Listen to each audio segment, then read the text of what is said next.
Psychopathy and sociopathy are terms that often cause confusion. They are not formal diagnoses.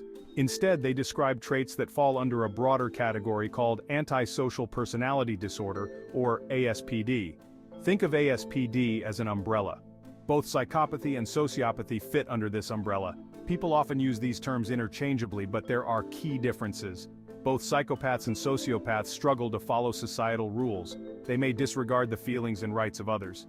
This can lead to a pattern of manipulation, deceitfulness, and even criminal behavior. The critical distinction lies in the severity and expression of these traits. Psychopathy is generally considered a more extreme form of ASPD. It is characterized by a complete lack of empathy and remorse. While there are clear distinctions, the lines between these conditions can be blurry. It's important to remember that each individual is unique, and their behavior should be evaluated on a case-by-case basis. The key difference between sociopaths and psychopaths is their conscience. Sociopaths have limited empathy and guilt. Psychopaths show a complete absence of conscience. They don't feel remorse, even when harming others. Sociopaths are more impulsive and reactionary. Psychopaths are calculating and meticulous planners. Sociopaths struggle with lasting relationships. Psychopaths can be charming and manipulative. The age-old question of nature versus nurture plays a significant role in understanding the development of psychopathy and sociopathy. While there is no single answer, it's believed that a complex interplay of genetic predisposition and environmental factors contributes to these conditions. Some studies suggest that sociopathy may stem from early childhood trauma or adverse life experiences. Abuse, neglect, or exposure to violence can have a profound impact on a child's developing brain. These experiences can disrupt emotional development and lead to a disconnect between feelings and behavior. Psychopathy, however, is often linked to biological factors and brain abnormalities. Research has shown differences in brain structure and function between individuals with psychopathic traits and those without. These differences may affect emotional processing, impulse control, and empathy. It's important to note that neither genetics nor environment alone can fully explain the development of psychopathy or sociopathy. It's the complex interaction between these factors that likely contributes to these conditions. Section 4. Diagnosis, identifying psychopathy and sociopathy.